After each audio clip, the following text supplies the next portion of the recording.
اور کہیں دور الو کی آواز گونجتی، لیکن زید بالکل پرسکون تھا۔ فقیر کے دل میں بار بار خیال آ رہا تھا، یہ کیسا انسان ہے، ضرور اس کی ان حرکتوں کے پیچھے کوئی راز ہے۔ یوں رات آہستہ آہستہ گزر گئی۔ جب صبح ہوئی تو زید نے فقیر کو نیچے اترنے میں مدد کی۔ دونوں نے تازہ ہوا میں سانس لیتے ہوئے ایک بار پھر سفر شروع کیا۔ صبح کی ٹھنڈی ہوا میں دونوں مسافر آگے بڑھتے رہے۔ زید چپ چاپ اور مطمئن سا چل رہا تھا، جبکہ فقیر اب اس کی ہر حرکت پر اندر ہی اندر تجزیہ کرنے لگا تھا۔ کافی دیر چلنے کے بعد دونوں ایک ندی کے کنارے پہنچے۔ ندی کا پانی بہہ رہا تھا، لیکن زیادہ گہرا نہیں تھا۔ ارد گرد نگاہ دوڑائی تو کوئی پل نظر نہ آیا۔ زید نے کچھ دیر ندی کو غور سے دیکھا، پھر فقیر سے کہا، بابا جی ہمیں یہی ندی پیدل پار کرنا ہوگی، اور کوئی راستہ نہیں۔ فقیر نے اس بات میں سر ہلایا، چلیے بیٹا جیسے تم کہو۔ فقیر نے احتیاط سے اپنے پرانے جوتے اتارے، بغل میں دبائے اور آہستہ آہستہ پانی میں اترنے لگا۔ لیکن زید نے ذرا بھی تاخیر نہ کی، وہ اپنے نئے چمکتے ہوئے جوتے پہنے ہوئے ہی ندی میں اتر گیا۔ فقیر نے چونک کر اسے دیکھا اور دل ہی دل میں کہا، یہ کیا عقل مندی ہے، نیا جوتا پانی میں بھگو دیا، یہ تو سیدھی سی نادانی ہے۔ مگر اس بار فقیر نے زبان نہ کھولی۔ شرط یاد تھی، اس لیے خاموشی سے اس کے پیچھے پیچھے ندی پار کرتا رہا۔ جب دونوں ندی پار پہنچے تو زید کے جوتے مکمل بھیگ چکے تھے، کیچڑ سے لت پت۔ فقیر نے فوراً اپنے جوتے دوبارہ پہنے، صاف اور خشک۔ اس نے زید کی طرف ایک تنقیدی نگاہ ڈالی، مگر زید کے چہرے پر ذرا بھی پریشانی نہ تھی، وہ جیسے مطمئن تھا۔ مگر زید اپنے بھیگے اور کیچڑ آلود جوتوں کی پرواہ کیے بغیر آگے ہی آگے بڑھتا جا رہا تھا۔ فقیر کے دل میں ایک بار پھر خیال آیا، یہ نوجوان آخر کیسا ہے؟ کہیں یہ واقعی کوئی بے وقوف تو نہیں؟ چلتے چلتے دونوں اپنی منزل نور پور کی قریب جا پہنچے۔ دوپہر کا وقت تھا، دھوپ تیز ہو چکی تھی اور بھوک بھی شدت اختیار کر چکی تھی۔ لیکن زید پھر بھی نہیں رکا، الٹا اس کی رفتار میں اور تیزی آ گئی۔ فقیر ہانپتے ہوئے بولا، بیٹا ذرا رک جاؤ، کچھ کھا لیتے ہیں، تھوڑا آرام کر لیتے ہیں۔ زید نے ہلکی سی مسکراہٹ کے ساتھ جواب دیا، بابا جی بس تھوڑا سا فاصلہ باقی ہے، ہمارا سفر جلد مکمل ہو جائے گا، صبر کریں۔ فقیر خاموش ہو گیا، لیکن دل میں سوچنے لگا، یہ سفر نہیں، یہ تو ایک آزمائش ہے، مگر انجام تک پہنچے بغیر اس معمے کا جواب نہیں ملے گا۔ کچھ ہی دیر میں دونوں نور پور گاؤں کے دروازے پر پہنچ چکے تھے۔ زید رکا، فقیر سے مصافحہ کیا اور بولا، بابا جی میرا رستہ یہاں سے جدا ہوتا ہے، مجھے اپنے قریبی عزیز سے ملنے جانا ہے۔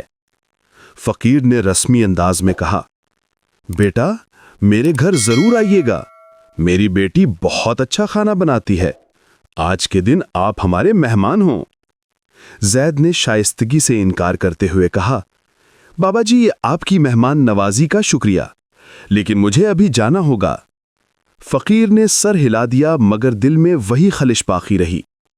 زید رخصت ہوا، مگر جاتے جاتے ایک عجیب سی بات کہہ گیا، بابا جی ایک گھر پہنچے تو دروازہ کھٹکھٹا کر اور ایک بار کھانس کر اندر جائیے گا۔ فقیر چونک اٹھا، اپنے ہی گھر میں یہ سب؟ زید نے مسکرا کر کچھ نہ کہا اور آگے بڑھ گیا۔ فقیر جس کا نام حاجی نعمت تھا، گاؤں کے دروازے سے اپنے گھر کی طرف روانہ ہوا۔ دل میں عجب سی کیفیت تھی۔ زید کی غیر روایتی حرکات اور سفر کے دوران اس کی عجیب شرطوں نے حاجی نعمت کو سخت الجھا دیا تھا۔ جب وہ اپنے گھر کے دروازے پر پہنچا تو اچانک زید کی نصیحت یاد آ گئی۔ پہلے تو اس نے مسکرا کر اسے نظر انداز کرنے کا سوچا، لیکن جانے کیوں ایک لمحے کو ٹھٹک گیا۔ پھر اس نے دروازہ زور سے کھٹکھٹایا اور ہلکا سا کھانسا بھی۔ چند لمحوں بعد دروازہ کھلا، اندر سے ایک نازک سی با ادب لڑکی نکلی۔ یہ حاجی نعمت کی بیٹی زینب تھی۔ زینب نے چونک کر کہا، ابا جان آپ نے دستک بھی دی اور کھانسا بھی؟ حاجی نعمت نے مسکرا کر جواب دیا، ہاں بیٹی، یوں ہی ایک نوجوان نے مجھے نصیحت کی تھی۔ یہ سن کر زینب کے چہرے پر رنگ آ کر چلا گیا۔ شکر ہے ابا جان، ورنہ کیا؟ حاجی نعمت نے حیرت سے پوچھا۔ زینب نے جھجکتے ہوئے کہا، ابا میں غسل خانے میں تھی، اگر آپ بغیر اطلاع کے اندر آ جاتے تو میں گھبرا جاتی۔ حاجی نعمت حیرت زدہ رہ گیا۔ زید کی وہ بات بظاہر معمولی لگی، مگر اس نے ایک غیر متوقع مسئلے سے بچا لیا۔ وہ اندر آیا، بستر پر بیٹھ گیا اور دل ہی دل میں سوچتا رہا۔ زینب نے گرم روٹیاں، مکھن اور گوشت کا سالن لا کر رکھا۔ باپ بیٹی ساتھ بیٹھ کر کھانے لگے۔ حاجی نعمت نے سارا سفر زید کی باتیں زینب کو سنائیں، چھتری، درخت پر رات گزارنے اور ندی پار کرنے کے سب واقعات۔ زینب بڑی توجہ سے سنتی رہی، پھر دھیرے سے بولی، ابا جان، وہ نوجوان بے وقوف نہیں تھا بلکہ بہت سمجھدار تھا۔ حاجی نعمت نے چونک کر کہا، سمجھدار؟ زینب مسکرا کر بولی، جی ہاں۔ دیکھیں، جس نے سائے میں بیٹھ کر بھی چھتری کھولی، وہ اس لیے تھا کہ اوپر بیٹھی چڑیاں یا پرندے کھانے میں کچھ نہ گرا دیں۔ یہ ایک احتیاط تھی۔ رات درخت پر گزارنے کی ضد اس لیے تھی کہ نیچے سانپ، بچھو یا جنگلی جانور حملہ کر سکتے تھے، یہ بھی حکمت تھی۔ اور ندی میں جوتے نہ اتارنا، شاید وہ اپنی جان کو زیادہ محفوظ رکھنا چاہتا تھا۔ اگر جوتے بہہ جاتے یا پاؤں زخمی ہو جاتا تو جان کا خطرہ تھا۔ یہ بھی ایک عقلمندی تھی، ایک قربانی تھی۔ حاجی نعمت پہلی بار خاموش ہو گیا، ان باتوں پر غور کرنے لگا۔ زینب نے دھیرے سے کہا، ابا، اگر وہ نوجوان اب یہاں سے جا چکا ہوا تو افسوس ہوگا، اور اگر ابھی ہے تو اسے ضرور کھانے پر بلائیے۔ حاجی نعمت نے مسکرا کر کہا، بیٹی، تم نے میری آنکھیں کھول دی ہیں۔ اگر وہ نوجوان سرائے میں ہوا تو میں خود جا کر اسے دعوت دوں گا۔ زینب کے چہرے پر مسکراہٹ پھیل گئی۔ اگلی صبح سویرے ہی حاجی نعمت سرائی کی طرف روانہ ہو گیا۔ دل ہی دل میں دعا کر رہا تھا کہ زید ابھی وہیں ہو۔ گاؤں کی پرانی سی سرائے، جو صدیوں سے مسافروں کا ٹھکانہ بنی ہوئی تھی، دور سے ہی نظر آنے لگی۔ جیسے ہی وہ اندر داخل ہوا، اس کی آنکھیں خوشی سے جگمگا اٹھیں۔ زید واقعی وہاں موجود تھا۔ وہ اپنا سامان باندھ رہا تھا، شاید واپسی کی تیاری تھی۔ حاجی نعمت کی آواز میں اپنائیت تھی، بیٹا زید۔ زید نے پلٹ کر دیکھا، بابا جی۔ حاجی نعمت آگے بڑھا اور بولا، کل تم سے ایک گستاخی ہوئی تھی، مگر آج میں ایک اور بات کے لیے آیا ہوں۔ میری بیٹی تمہاری بہت تعریف کر رہی تھی۔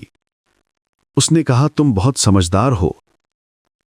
زید حیرانی سے بولا، بابا جی، آپ کی بیٹی نے؟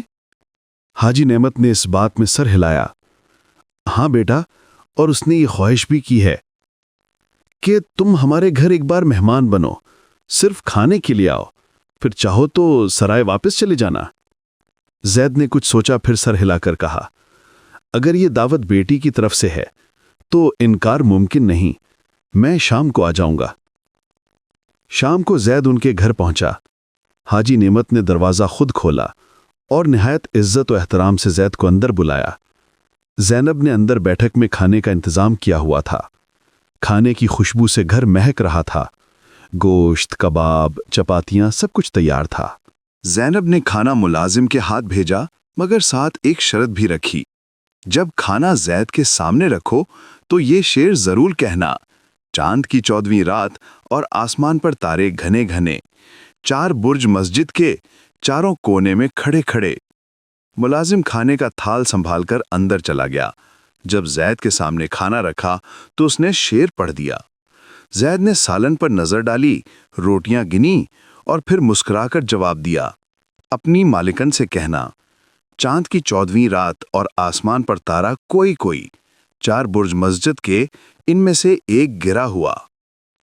ملازم واپس گیا اور شعر زینب کو سنایا۔ زینب کا چہرہ سنجیدہ ہو گیا۔ اس نے سخت لہجے میں پوچھا، سچ سچ بتا، سالن میں سے بوٹیاں کھائیں اور روٹی؟ ملازم گھبرا گیا، اس کے چہرے کا رنگ زرد پڑ گیا۔ ڈگمگاتی آواز میں بولا، بی بی جی، غلطی ہو گئی، بس خوشبو سے دل بہت للچا گیا تھا۔ زینب نے سختی سے کہا، تیری نوکری ختم، تو ایک مہمان کے ساتھ یہ بددیانتی کر سکتا ہے تو کسی کے ساتھ بھی کر سکتا ہے۔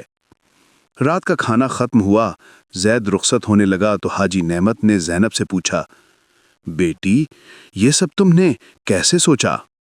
زینب نے کہا، ابا جان، میں نے اس نوجوان کی عقل دیکھی تھی، اس کے ہر قدم میں حکمت تھی، سوچا کیوں نہ اس کی آزمائش کی جائے۔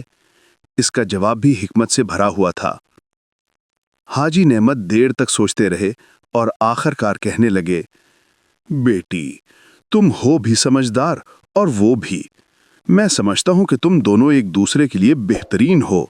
اگر تم اجازت دو تو میں زید سے رشتے کی بات کروں۔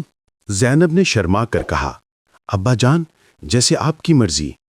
صبح کا وقت تھا، دھوپ کی کرنیں دھیرے دھیرے صحن میں اتر رہی تھیں۔ حاجی نعمت کا دل آج کچھ خاص بے چین تھا۔ وہ کئی بار بیٹھ کر اٹھتے، کبھی دروازے کی طرف دیکھتے، کبھی زینب کے کمرے کی طرف۔ آخر کار انہوں نے اپنے دل کی بات کہنے کا ارادہ کر ہی لیا۔ وہ سیدھا سرائے کی طرف گئے جہاں زید قیام پذیر تھا۔ زید سامان سمیٹ رہا تھا، سفر کے آثار اس کی آنکھوں میں نمایاں تھے۔ حاجی نعمت نے آہستگی سے آواز دی، زید بیٹا۔ زید نے مؤدب ہو کے جواب دیا، جی بابا جی، حکم کریں۔ کچھ لمحے حاجی نعمت خاموش رہے، پھر دھیرے سے بولے، زید میرے پاس دنیا کی دولت تو نہیں، بس ایک ہی بیٹی ہے زینب۔ وہ میرے گھر، میرے دل اور میری زندگی کی آخری خوشی ہے۔ میں نے تم میں وہ سچائی دیکھی ہے جو آج کل کے زمانے میں کم لوگوں میں ملتی ہے۔ تمہاری باتیں، تمہاری شرطیں، تمہارا سکوت، یہ سب حکمت سے بھرا ہوا تھا۔ میں چاہتا ہوں کہ تم میری بیٹی کا ہاتھ تھامو۔ کیا تم میری بات قبول کرو گے؟ زید خاموش ہو گیا۔ اس کے چہرے پر گہری سنجیدگی چھا گئی۔ پھر اس نے نظریں جھکائیں اور آہستہ سے کہا، بابا جی یہ آپ کا بڑا کرم ہے، میں اس لائق نہیں، لیکن اگر آپ اور زینب بی بی واقعی مجھ پر اعتماد رکھتے ہیں تو میں وعدہ کرتا ہوں کہ ہمیشہ عزت، وفاداری اور اخلاص سے اس رشتے کو نبھاؤں گا۔ حاجی نعمت کی آنکھوں میں خوشی کے آنسو آ گئے۔ انہوں نے زید کو گلے سے لگا لیا۔ چند روز بعد زید اپنے ماں باپ کو ساتھ لے کر نورپور واپس آیا۔ سادگی مگر خلوص سے بھرپور نکاح کی تقریب ہوئی۔ پورے گاؤں میں بات پھیل گئی کہ حاجی نعمت نے اپنی بیٹی کا رشتہ ایک عجیب مگر عقل مند نوجوان سے کیا ہے۔ شادی کے بعد حاجی نعمت کے گھر میں سکون اتر آیا۔ زینب اور زید ایک دوسرے کی عقل، فہم اور عزت کا احترام کرتے تھے۔ ایک دن شام کو زینب نے زید سے پوچھا، زید ایک بات سچ سچ بتاؤ، سفر میں وہ سب کچھ کیوں کیا تھا؟ چھتری، درخت، جھوتے، وہ شرط؟ زید نے مسکرا کر کہا، زینب انسان کے کردار کی پرکھ سفر میں ہوتی ہے۔ بابا جی کی نرمی، ان کا صبر اور ان کا دل جانچنا ضروری تھا۔ میں یہ دیکھنا چاہتا تھا کہ کیا وہ صرف بزرگ ہونے کے ناطے عزت کے قابل ہیں یا ان میں وہ درگزر، ضبط اور ظرف بھی ہے جو اصل بزرگوں میں ہوتا ہے۔ شرط ایک آزمائش تھی، ان کے لیے بھی اور میرے لیے بھی۔ زینب مسکرا دی اور بولی، اور میرا امتحان؟ زید نے شرارت سے کہا، وہ تو شعر میں تھا جو تم نے پاس کر لیا، اور پھر دونوں ہنس دیے۔ یوں زید اور زینب کی زندگی علم، محبت، برداشت اور حکمت سے بھرپور چلتی رہی۔ حاجی نعمت اکثر صحن میں بیٹھے دعا کرتے، یا اللہ ہر بیٹی کو ایسا شوہر عطا فرما جو اس کی عزت کرے، اور ہر باپ کو ایسا اطمینان نصیب ہو جیسا تو نے مجھے دیا۔